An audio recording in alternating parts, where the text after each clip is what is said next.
నీట్లో మంచి ర్యాంక్ రాని విద్యార్థులకు బెస్ట్ ఆప్షన్ సిఎస్ఈఎంఏ కోర్సులు అడ్మిషన్స్ జరుగుతున్నవి. కొంచెం రాజకీయాల్లోనే ఇవన్నీ కానీ విమర్శలు రాజకీయాలంటే వ్యక్తిగతంగా రాజకీయం అంటేనే ఫైటింగ్. నువ్వు అధికారంలో ఉన్నప్పుడు పని చేయాలి, అపోజిషన్ లో ఉన్నప్పుడు తప్పు జరిగినప్పుడు నిలదీయాలి. అది ఎవరైనా ఎవరు అపోజిషన్ లో ఉంటే వాళ్ళు నిలదీయాలి, అధికారంలో ఉన్నవాడు సమాధానం చెప్పాలి, పని చేయాలి. ఇది మాకైనా మీకైనా ఎవరికైనా అదే. ఇప్పుడు అపోజిషన్ లో ఉన్న ఫైర్ బ్రాండ్ అయితే ఇంకా ఎక్కువ సెక్యూరిటీని ఇవ్వాలి. కాన్వాయ్లు ఉన్నాయా లేకపోతే ఉన్న గన్మెన్లు తీశారు ఏ స్టేట్ లో లేనటువంటి విధంగా. ఒక హీరోయిన్ కాదు, ఒక ఎక్స్ మినిస్టర్ కాదు, ఏమీ చూడట్లా. No gunman. ఏమంటే గన్మన్ ఇస్తే తిరుగుతారు, గన్మన్లు అయితే ఇంట్లో కూర్చుంటారు కదా అని చెప్పి తిరుగుతున్నారా? మరి ఇంట్లో హ్యాపీగా తిరుగుతున్నా. భయం లేదా? ఏం చేయగలరు? చేస్తే వాళ్ళకి కూడా అదే సిచ్యువేషన్ వస్తుంది కదా. కాబట్టి బెంచ్ లో తిరుగుతున్నారా లేకపోతే? బెంచ్ లో తిరుగుతాను, ఫార్చునర్ లో తిరుగుతాను, ఎండీవర్ లో బెంచ్ కూడా బాగా ట్రోల్ అయింది కదా. కార్లు ఉన్నాయి. మీరు చెప్పండి, ఒక యాంకర్ గా మీకే అంత పెద్ద కారు ఉన్నప్పుడు 150 సినిమాలు చేస్తే నాకుంటే ఉండాలి. నేను అదే అంటున్నాను. దాన్ని ట్రోల్ చేస్తారంటే వాళ్ళు ఎంత ఎదవలో మీరు చెప్పాలి. ఇది కాదు, మీ మెయింటెనెన్స్ అవుతుంది ఒక 5-6 లక్షల నెలకి, చీరలకి, జ్యువెలరీకి, వీటికి అవుతుంది అంతే కదా. జ్యువెలరీ బర్త్డే కొనుక్కుంటాను ఎవ్రీ నెలకి ఎంత అయితే మీకు హ్యాపీగా ఉంటారు? ఒక 3-4 lakhs అంతే. చిన్న చిన్న 5 lakhs అంతే. సో నాకు ఎక్కువ భోజనాలకే అవుతుంది. వచ్చిన వాళ్ళకి భోజనాలు పెట్టడానికి డబ్బులు ఎక్కువ అవుతుంది. ఇప్పటికి నాకు ఎవరింటికి వచ్చినా కూడా వాళ్ళు సంతృప్తిగా తిని హ్యాపీగా వాళ్ళు వెళ్ళాలి. అంటే మన ఇంటికి వచ్చామన్న ఫీల్ వాళ్ళు ఉండాలి. అది నాకు బాగా ఇష్టం. ఎవ్రీ వెడ్నెస్డే మీ నియోజకవర్గంలో ప్రెగ్నెంట్ లేడీస్ కి ఫుడ్ పెడుతున్నారు కదా, అది బాగా నచ్చింది. నాకు చాలా ఇష్టం అది కూడా. ఎందుకంటే నేను ప్రెగ్నెంట్ గా ఉన్నప్పుడు నాకు తెలుసు కదా ఆకలి ఎక్కువగా ఉంటుంది. అండ్ వీళ్ళు మార్నింగ్ వచ్చేస్తారు స్కానింగ్ కి హాస్పిటల్స్ కి విలేజెస్ నుండి.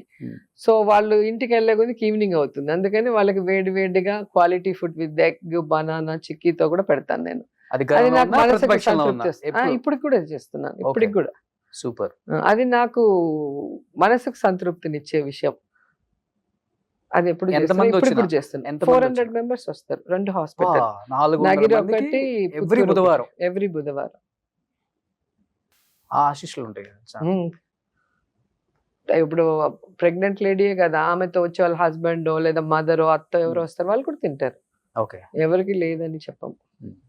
సో ఇప్పుడు ఇన్కమ్ సోర్స్ ఏంటండి? అంటే ఇప్పుడు రాజకీయాల్లోకి వచ్చిన తర్వాత ఉన్నదే పోగొట్టుకున్నానని చెప్పారు కాబట్టి, అన్ని పోయినా చెన్నైలో ఒక 500 నుంచి 700 కోట్ల ఆస్తులు ఉంటాయి రోజా గారిది అనేది ఒక టాక్. నీకు కావాలా? సో అప్పుడులోనే గ్రౌండ్లు కొనేసారు ఆమె హీరోయిన్ ఉన్నప్పుడే. అప్పుడు ఎంత ఏంటి ఇన్కమ్ ట్యాక్స్ వాళ్ళకి ఇంటిస్తున్నావా ఏంటి రైడ్స్ ఇవ్వాలి? అది కాక మీ ప్రతి స్టేట్ లో ఒక ఇల్లు మీద బాగా చర్చ నడుస్తుంది ప్రతి నాయకుడి దగ్గర. అప్పుడప్పుడు ఆమెకి చెన్నైలో ఒక ఇల్లు, హైదరాబాద్ లో ఒక ఇల్లు, బెంగళూరులో ఒక ఇల్లు, అమరావతిలో ఒక ఇల్లు, నగర్ లో ఒక ఇల్లు. నాకు ఉండేది 3 ఇల్లు మీద ఎక్కువ నడుస్తుంది. 3 ఇండ్లు ఉన్నాయి. ఒకటి చెన్నైలో ఉంది, ఎప్పుడు నేను ఈ పెళ్లి కాకముందు ఇల్లు. అవును. హైదరాబాద్ లో ఇల్లు ఉంది, నేను రాజకీయాల్లోకి రాకముందు ఇల్లు. నగిర్ లో ఇల్లు నేను మంత్రి కాకముందు కట్టుకున్న ఇల్లు. ఉన్నది 3 ఇల్లు. నేను పోయి హోటల్లో ఉండలేను, ఎవరింట్లో ఎక్కువ రోజులు ఉండలేం కదా లేడీ. నాకు కంఫర్ట్, నా ఇల్లు అయితే నాకు బాగుంటుంది కాబట్టి కట్టుకున్నాను కొని. పోనీ నేను అధికారంలోకి వచ్చాక కడితే అన్నా ఇట్లాంటి నిద్రలు మామూలే పాపము వేయటము. కానీ అధికారంలో రాకముందు కట్టిన వాటికి కూడా ఏడిస్తే నేనేం చేయాలి? పాలిటిక్స్ రాకముందు, సినిమాకి రాకముందు ఇంటికి కూడా ఏడుస్తున్నారు. ఇంకేం చెప్తాం? ఇప్పుడు ఫైనాన్షియల్ గా అంటే ఏడవటం ఫిక్స్ అయిపోయారు అపోజిషన్.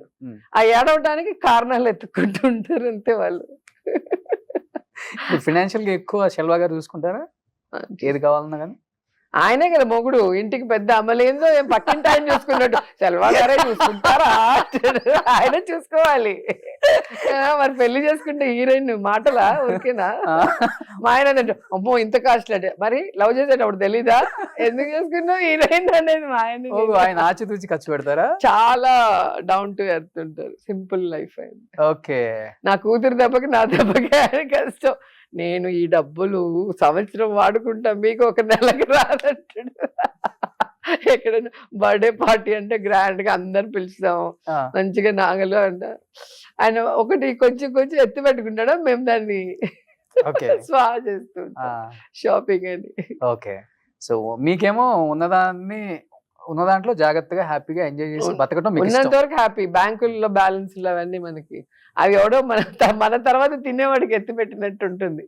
మనం ఉండడానికి మంచి ఇల్లు, కారు, హ్యాపీగా పిల్లలతో రెస్టారెంట్ కో షాప్ కో వెళ్తే ఏదైనా వాళ్ళు అడిగింది కొనిచ్చే అంత హ్యాపీనెస్ ఉండాలి కదా. ఎత్తి పెట్టుకుని ఏం చేస్తాం అంతా కూడా. ఓకే, అలాగా హ్యాపీగా ఉండాలి లైఫ్ అంతే. ఇప్పుడు కొంచెం టైం దొరికింది కాబట్టి మీ 90s రీయూనియన్ హీరోయిన్స్ అంతా కలవటం ఇవి జరుగుతున్నాయా? చేస్తాం. మీనా గారు, రమ్యకృష్ణ గారు. మీనా రమ్య ఇప్పుడు షూటింగ్స్ చేస్తున్నారు, మళ్ళీ బిజీగా ఉన్నారు. అవును, ఆమెది 45 years అయిన దానికి వెళ్ళాను. మేమిద్దరమే ఎక్కువ సినిమాలు కలిసి చేసాం, నేను మీనా. కన్నడ, తెలుగు, తమిళ్ అన్నిట్లో ఇద్దరు హీరోయిన్లు అంటే నేను మీనా ఎక్కువ చేసాం. అవును. సో తన ఫంక్షన్ కి నేను వెళ్ళాలి కదా. సో టఫ్ ఫైట్ ఉండేది కదా అప్పుడు హీరోయిన్స్ కి మధ్యలో. గొడవలు ఏమి ఉండేవి కాదు. నాతో అందరు హీరోయిన్లు చాలా ఫ్రెండ్లీగా ఉంటారు. రమ్య, రాధికక్క, ఖుష్బు, మీనా అందరు నాతో బాగుంటారు. ఎప్పుడు కూడా కలుస్తూ ఉంటాము. సో యాక్టింగ్ చేసేటప్పుడు డ్రెస్సింగ్ లో బెస్ట్ గా కనిపించే దాంట్లో పోటీ ఉండేది మాకు. అవునా?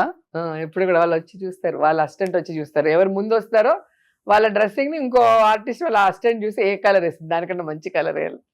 అన్ని రెడీగా ఉంటాయి కదా. మాకు ఒక డ్రెస్ ఉండదు, 10-15 ఉంటాయి. సో అప్పటికప్పుడు ఒక హౌస్, ఇప్పుడు బొబ్బుల్ సింహము ఇద్దరికి చీరలే.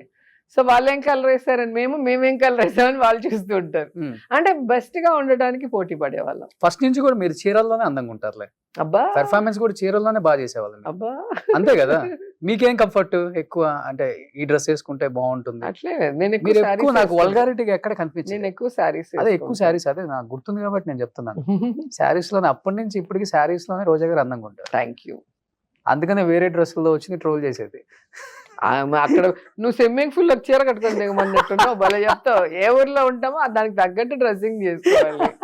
ఎడారిలోకి వెళ్ళి పట్టు చీరలు కట్టుకోండి, లేకపోతే ఎండల్లోకి వెళ్ళి పట్టు చీరలు కట్టుకోండి అంటే మనకి కాదు. అది చెప్పేవాడు పెళ్ళాం, కూతురు, చెల్లెలు ఏ డ్రెస్ వేసుకుంటుందో వాడు ఒకసారి వెనక్కి చూస్తే మళ్ళీ ఇంకోసారి ట్రోల్ చేయడు. సమయం సందర్భం బట్టే కదా ఉంటాం. ఫ్లైట్ లో పోతాం, చుడిదార్ వేసుకొని పోతాం, సూట్ కేసులు ఉంటాయి, బ్యాగులు ఉంటాయి, చీర ఎత్తుకుంటే దాని మీద వేసి కింద పడతాం. సో ఆ కంఫర్ట్, అంతేగాని వల్గర్ గా ఏదో స్లీవ్లెస్ లో షార్ట్స్ వేసుకుని తిరగను కదా. నేను ఎప్పుడు కూడా తిరగను అలా. అవును. కేసీఆర్ గారిని అన్నానే అంటారు కదా. నేనా? నాన్న, పెద్ద నాన్న, ఓ బిడ్డ అంటారు కదా. ఓ super. Thank you so much. Thank you. Super. Suman టీవీలో మీ పర్సనల్ అండ్ బిజినెస్ ప్రమోషన్స్ కోసం కింది నెంబర్ కి కాంటాక్ట్ చేయండి.